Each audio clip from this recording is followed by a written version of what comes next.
What's up guys, this is Kevin with techfastlunch&dinner, finally giving you a review of Little Big Planet 2 for the PS3. Now at a first glance the game appears to be not much different from its predecessor. However, once you get far enough in the game, or you explore all the different community created content, you'll find that it's on a completely new level. The game still has the same platforming base at its core, allowing players to run, jump, and swing through levels while avoiding different pitfalls and traps.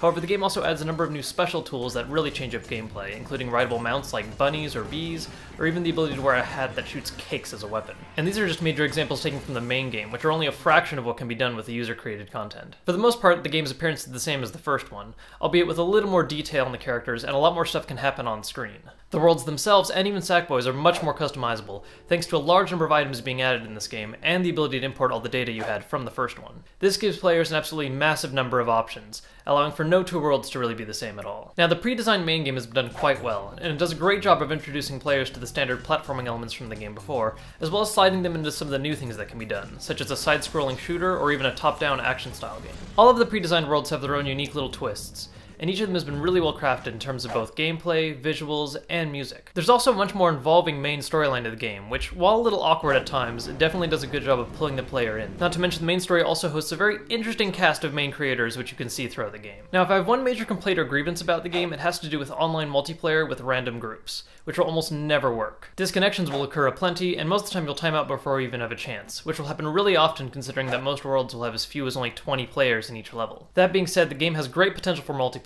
It's just better done with friends over PSN, or having people actually come over to play locally. Overall, Little Big Planet 2 acts a lot like one major expansion, but one that's well worth the full price of a new game.